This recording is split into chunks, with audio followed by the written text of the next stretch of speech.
Hello, welcome to the Treasure Box. For anyone new visiting, my name's Wendy and I sell vintage and contemporary jewelry and accessories. This is a jewelry haul. I actually have one accessory from the past couple weeks.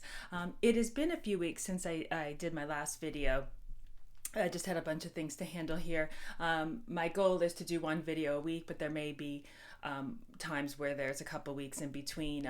Especially now, I'm just trying to get lots of stuff up on eBay and I'm trying to not spend as much as well. So anyway, I will start and show you what I found over the last few weeks. I'll go by location. So everything is thrifted here in Connecticut from different stores, local online auctions, etc. So I will start with this brooch here. So it's really beautiful celluloid brooch with sort of light pink stones and darker rose stones, rhinestones, and it's in excellent condition. It does appear that maybe the back had been re-glued, like maybe this came loose because there's kind of extra glue. That's what it kind of looks like to me, like maybe this just came out. But anyway, the brooch itself is in excellent condition. It's really beautiful. I don't think I've ever picked up any celluloid jewelry before, but I just really thought this piece was stunning. And this is a local store here where I get some really great treasures. I go in there a couple times a month because they get some really good designer stuff. And so I have a few more pieces from there. This is one of my favorites. So I'll show you in the back. So it is Swarovski, the swan logo on the back. It is a star brooch. And they also, sorry, it's a pendant. They actually made this as a brooch as well. So gold tone, possibly plated. They do a lot of plated on their jewelry, and clear Swarovski crystals. But I just love this. It's just really stunning. You know, it doesn't have the chain, but you know, I'll leave it up to the buyer to decide, you know, what kind of chain they want to put it on. So there's that piece. And then I got this really fun bracelet. It's new with tags. Whoops, grab that. So Kenneth J Lane, and it was originally $212. So it is a bee enamel bracelet. Oops, I'm open this the wrong way here. And so it just clamps on there. And yeah, no, I really love this. I thought it was so cute. And I did pay a little bit more for it, but since it was new with tags, you know, it's okay. I love Kenneth J Lane. It's one of my favorite costume jewelry designers. And then I got another Mikkel Negrin piece, another bracelet, and I'll just put this down here. And here is the tag. I've shown it before in past videos. Okay. I'm gonna have this backwards, but it's just Mikkel Negrin written out in script. So I've spoken about her before, and I'll just lay this down here. She is an Israeli designer who started in the 80s in Tel Aviv in the markets and then expanded her business worldwide. She had many shops. Unfortunately, she closed her business last year. Her pieces are really collectible. So when I don't find them very often, but when I do, I always definitely buy them. The only problem is this has like 6 missing stones. And I've been trying to match them. She does use Swarovski crystals, and I went to our local Michael's and I bought some stones, but they didn't quite match and they were slightly too big. So it may take me a little while to find the right stones for this. And in general, I don't like to repair lots of jewelry, but for special pieces or pieces that I really like, I don't mind. I think it kind of comes with the territory. If you sell jewelry, you're going to get things missing stones. And then another fabulous Kirks Folly find. So if you've seen any of my past videos, you know that I found, it is the Kirks Folly Sea View. I found the moon face, pendant, bracelet, and ring. These were all from the same place. I think the same woman has been dropping off jewelry. So this has a moon face as well. It's a little heart. But this is just a heart charm bracelet with like keys and enamel hearts and rhinestones. Yeah, it's really, really cute. It's got a magnetic closure. These tend to wear, as you can see. I'm not a fan of these.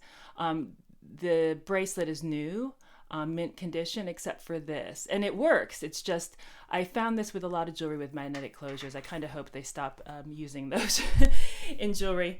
So yeah, new in the box. And then I stopped in there again a couple days ago, and I got this Juicy Couture, and I don't tend to buy Juicy Couture. I will buy the charms and the charm bracelets. I have 2 necklaces in my store, and they've been in my store for over a year, like no movement. And one of them is really, really one of my favorite necklaces, but nobody's been interested. But I know the charms and charm bracelets do well. So new in the box, and what I think is this was added on to the chain. So these are maybe 2 separate charms. So it is the Juicy Couture toggle chain, and it's a choker. It's pretty tight. And then there's a heart charm, and then the acorn. Let me see if I can get this to open.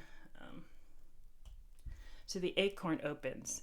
And I wasn't sure. I saw it, and I'm like, okay, well, it's really cute, you know, and whoops, closing that again. But it turns out the acorn is rare. Hate to use the word rare. People use that a lot on eBay, and you can definitely find them here and there, but it is one of the pieces that, you know, is considered, you know, just the harder piece to find of Kirks Folly. I'm sorry, Juicy Couture. Back to the bracelet before. So this one goes for $150 alone. I'm going to check to see if this is a separate charm or if it was just part of the necklace. So I'm not going to separate it. I'm going to sell it as the necklace. I could sell the charm separately, but I think I'll just sell it as a whole piece. So yeah, that was a really good find, and it's really cute. And let's see. Then I will move over to my stuff from Mongers Market. Let me just grab this stuff. So I will link above. I haven't used that linking feature to link to past videos, but I will include that to my Mongers Market video that I did a while ago. Oops. So Mongers Market is a space about 20 minutes away from here, and it's only open 10 to 4, and it's different booths. It's a lot of kind of like architectural stuff. You can get like really cool, like old filing cabinet, not filing, but like old wooden drawers and filing cabinets. You can get all sorts of stuff, and the vendors are just there to sell on Sundays, which I think makes it kind of hard for them. But the minute the place opens at 10 o'clock, there's a line at least 30 people long. So I haven't been there since summer, and they do have some vendors that have jewelry, and it's not inexpensive, but you can definitely get some good deals, so it's worth checking out. But it's a fun place to go to if you're like furnishing a home or looking for some really fun vintage pieces. So I'll put a link to that video. So this was a good score, kind of like the acorn charm. This is Alexis Bittar, and I will turn this over. Let me see if I can, the tag here. So it just says Alexis Bittar, and she's a contemporary designer, and she designs a lot with lucite. And I've had one of her pieces before. They were like the leaf lucite earrings, but her stuff is very collected, and some of these lucite bracelets necklaces sell for a couple hundred, anywhere from like $100 to $300 depending upon the necklace. So it is in excellent condition, lucite with the stones, the clear rhinestones, and gold tone chain. So yeah, I was excited to find that. From the same vendor at Mongers Market, I bought this bracelet, and unfortunately that has fallen out, so that is another repair.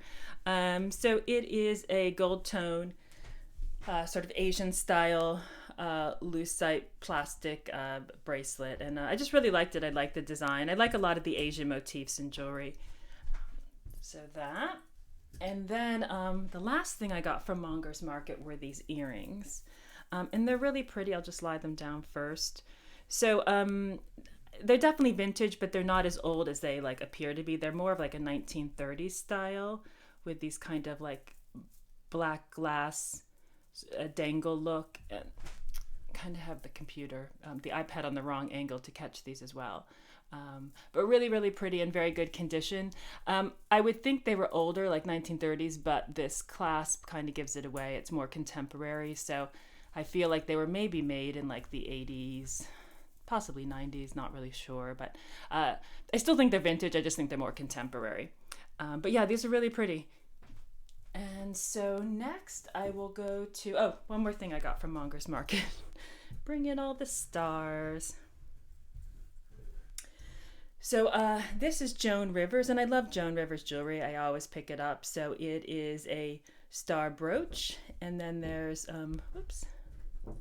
2 earrings, and then 2 smaller pins.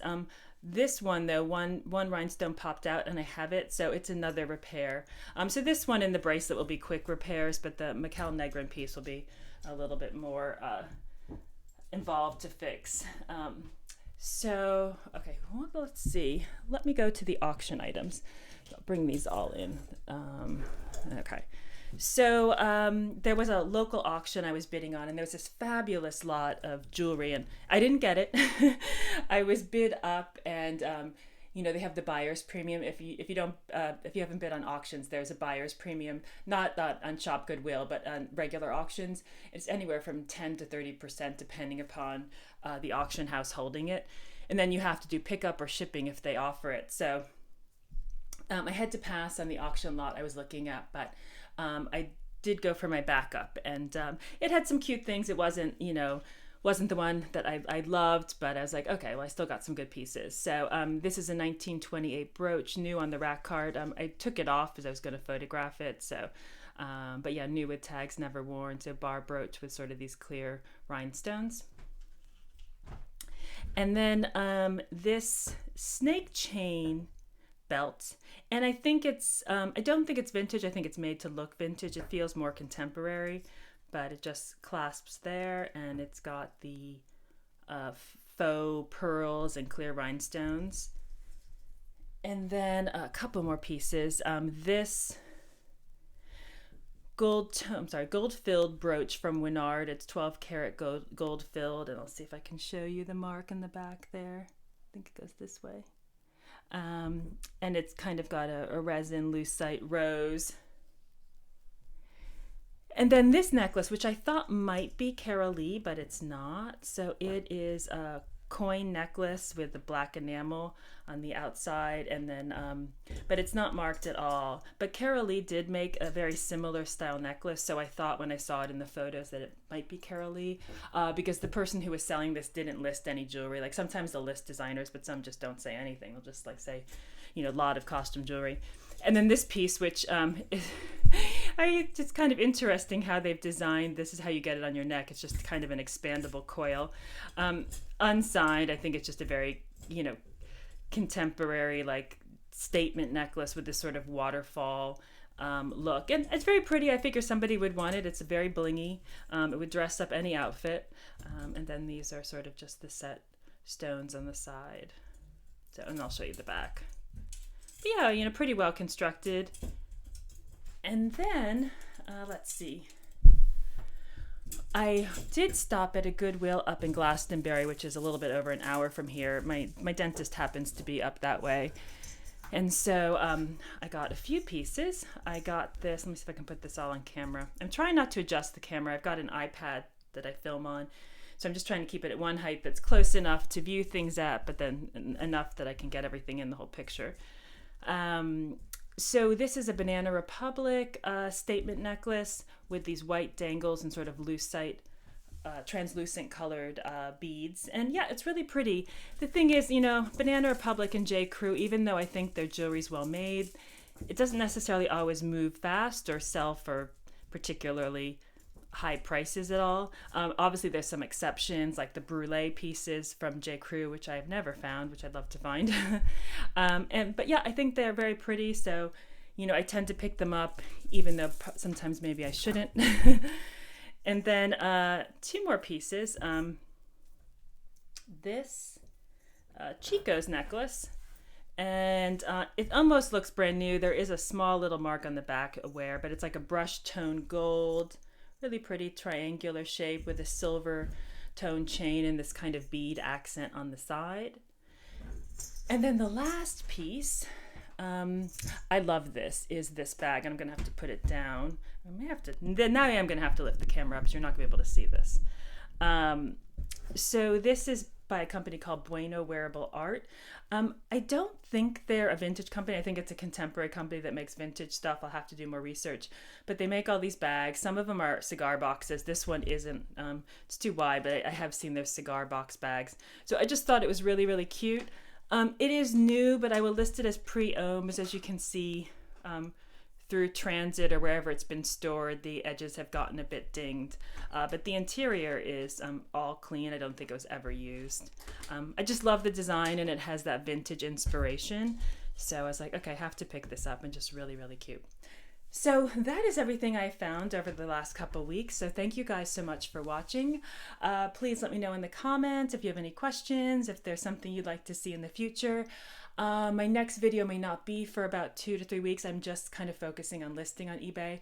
I have 2 stores, one which I sell jewelry and accessories in, and one which is my other store, which I've had much longer, which is a lot of my parents' stuff and collectibles. So I'm just really focusing on sales for the last quarter and beginning of the new year. So even though I really want to grow my YouTube channel, it may be a little bit more sporadic over the next month or so.